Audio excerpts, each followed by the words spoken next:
Welcome to the deep dive. We're here to cut through the noise, give you those essential insights so you can be genuinely well-informed and fast.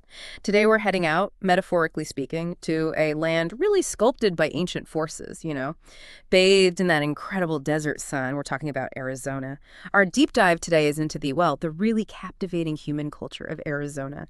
We want to look at how indigenous wisdom meets that frontier grit and how modern innovation is thriving there too. Yeah, our mission is to kind of uncover what truly defines the spirit of the Grand Canyon State. We're pulling insights directly from our source material, Arizona, culture of the Grand Canyon State. Think of this as your shortcut, a way to understand a place that's full of surprises, rich perspectives, without getting overwhelmed. Okay, let's explore this together. What's really fascinating about Arizona's culture is just how layered it is. It's not just a story of recent history. It's built on millennia of people living there. Right, and that pre-colonial history does often get overlooked, doesn't it? What's maybe one key thing people misunderstand about Arizona's earliest foundations? Well, I think a lot of people might picture Arizona and just think, cowboys, the Wild West. But the roots, they stretch way back. We're talking over 20 distinct Native American tribes. 20 tribes. Wow. Yeah, each one with its own incredibly rich traditions, languages, and crucially, this really profound spiritual connection to the land. And that connection, it still permeates the state's identity today. Take the intricate weaving of the Navajo. It's not just a beautiful craft, right? Right. It often uses natural dyes from desert plants, and the patterns themselves can tell specific clan histories or sacred stories. And similarly, you have the Hopi's sacred Kachina dolls. They're absolutely central to their spiritual beliefs, embodying ancestral spirits, promoting harmony. So this ancient reverence for the land, it isn't just historical trivia. It actively shapes things like modern sustainability efforts, even land use debates in Arizona now. That's a fascinating point, just how deeply rooted this heritage is, influencing everything from, like you said, art to actual policy. It feels like it offers this kind of timeless wisdom, doesn't it, about living with a challenging environment? It really does. And because of this deep heritage, Arizona often approaches, say, urban development with a kind of unique reverence for the natural contours of the land, for water conservation. It's a direct echo of that indigenous wisdom. So from those ancient foundations, this story then takes another turn, right? It becomes this saga of adaptation, of sheer resilience. Absolutely. Then you have the arrival of Spanish explorers, the conquistadors, right? Okay. Followed later by American pioneers, prospectors drawn by the lure of gold. Mm-hmm. And that influx really forged a unique Southwestern blend. It wasn't just like a simple addition of cultures. It was more like a crucible. A crucible, yeah, I can see that. And navigating that landscape, it must have demanded this incredible spirit of independence, of grit from those newcomers. Oh, definitely. So what impact did that rugged life, the cowboys, the miners, what impact did that have on the character of Arizonans that kind of endures? It was huge. Yeah. Immense. The daily struggle just for survival against that harsh desert environment, finding water, getting resources out of the ground. Mm-hmm. It instilled this deep self-reliance. Yeah. And you still see echoes of that independence, that kind of pioneering spirit in its communities, especially if you look at historic mining towns like Bisbee or Jerome. Perseverance was just, it was the only way to live. Right. And that very struggle, the struggle against a tough landscape, that's what forged the resilient, resourceful character you still see defining many Arizonans today. And that grit, it's not just in the people, it sounds like it's Yeah. baked right into the landscape itself. Speaking of things baked, let's maybe shift gears a bit from the challenges of the frontier to something maybe a bit more delicious, a reflection of Arizona's history, its food. Ah, yes, the food. Arizona's cuisine really is a delicious melting pot. It's such a direct, flavorful reflection of that layered history we've been talking about. The flavors of Mexico are just profoundly woven into the culinary fabric. That gives us these iconic dishes like, the Sonoran hot dog. I have heard about those. Oh, it's legendary. Often wrapped in bacon, piled high with beans, onions, tomatoes, a drizzle of mayo. It's something else. Oh. And of course, you have the zesty green child stew, a real staple, especially when it gets a bit cooler. And it's not just the Mexican influence, is it? You mentioned layers. Are there unique indigenous ingredients that tie back to that ancient foundation? Exactly. Yeah, you'll find unique indigenous ingredients showing up, like prickly pear, that vibrant fruit from the cactus. The bright pink one. Well, that's the one. Used in everything from, sweet candies and refreshing aguas frescas to cocktails like margaritas. It has this subtle tartness, a really distinct local flavor. Plus, there's this burgeoning scene now of modern Southwestern fusion. You have chefs taking those traditional flavors and just, reimagining them in really innovative ways. It's creating a truly unique culinary identity for the state. It's really clear how centuries of these diverse influences have just woven together this rich tapestry of tastes.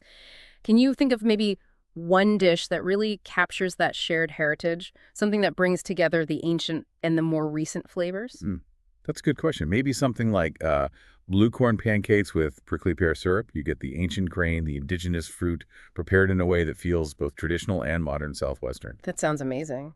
Okay, so from those rich flavors telling Arizona's story, let's turn to how the landscape itself, those stunning skies, the dramatic scenery, how that inspires creativity, how it acts as a muse for artists, innovators. Yeah, that's another really compelling aspect of Arizona's culture, how deeply its creativity is tied to the environment. I mean, just think about the intricate turquoise and silver work of Native American artisans. Beautiful stuff. Absolutely. And those pieces, they aren't just jewelry, right? They're often symbolic. They represent the sky, water, maybe desert plants. Then you've got the iconic desert architecture, like Frank Lloyd Wright's Taliesin-West. Ah, yeah. It was specifically designed to integrate with the desert landscape, to highlight it. But even beyond that, you see traditional adobe homes, modern desert designs. They all actively respond to the unique climate, the surroundings, often using things like passive cooling, local materials. And it's not just historical art forms or architecture, is it? It sounds like innovation is really thriving in modern ways, too. So how does that blend, the natural inspiration and this modern ambition? How does that fuel such a diverse expression? Well, what's fascinating is how that sort of ancient wisdom, that knowledge of adapting to the environment, how it informs future forward thinking.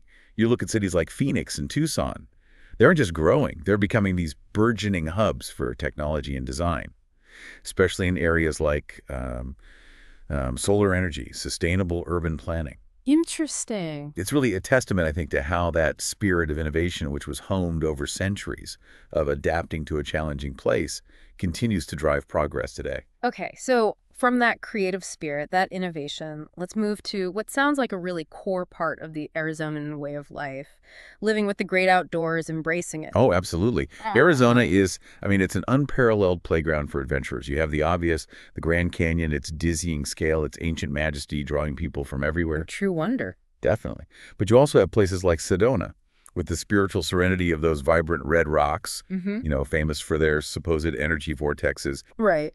So it sounds like it's more than just looking at the scenery, though. It's a much more active, maybe even daily engagement with the environment. What does that kind of deep connection mean for how people live for their values? Exactly that. Things like hiking through saguaro forests or mountain biking on desert trails, even golfing on these lush courses that seem carved right out of the arid landscape. Or, hot air ballooning over those iconic saguaros at sunrise. These aren't just occasional tourist activities for many residents. They're core parts of the lifestyle. And the night skies, so clear, so dark, out away from the cities. Stargazing becomes this almost communal experience. Plus, exploring ancient cliff dwellings connects people directly back to that history we talked about earlier, this constant interaction with the desert. It just fosters this deep appreciation for its unique beauty, and also builds this resilient, adventurous approach to life, I think. So that makes you think, doesn't it, about that unique bond between people and this arid, yes, but also breathtakingly beautiful environment, and how it shapes that sort of relaxed yet adventurous character you mentioned. Now, you mentioned the vast open spaces, but Arizona also has these really vibrant communities, right? Places that thrive almost like oases of connection. Let's maybe unpack how people connect in this unique landscape. Yeah, it's quite remarkable, actually. These communities, they aren't isolated pockets. They seem bound by this shared sense of place. You really see it in things like the bustling farmers markets, like Old Town Scottsdale, maybe. Okay. Or the lively downtown areas like downtown Tucson's 4th Avenue, full of unique independent shops, a really vibrant art scene. Then you have diverse cultural festivals, like the annual Odom Tash celebration, which showcases indigenous traditions, and local sports events, especially spring training baseball. That's huge. They really bring people together. So it sounds like there's a pretty strong sense of shared identity there, a mutual appreciation for their unique home state. What are some specific ways these diverse groups express that collective spirit, celebrating that rich heritage, but also looking forward? Well, I think that collective spirit often comes out in things like cross-cultural celebrations and just a deep shared pride in the landscape itself. Residents seem united, in a way, by both the challenges and the beauty of desert living. And that creates this resilient and often quite welcoming atmosphere. There's this tangible sense of community that's built around shared experiences, whether it's supporting local artists, getting outdoors together, or, even just appreciating those dramatic Arizona sunsets together. It's quite a picture from, the timeless wisdom of its ancient cultures right through to the pioneering spirit of its modern residents. Arizona's human culture really does seem like a testament to resilience, adaptation, and that profound connection to the land. It really is. It's a compelling story full of vibrant contrasts. You have the silence of the vast desert right alongside the energy of urban innovation.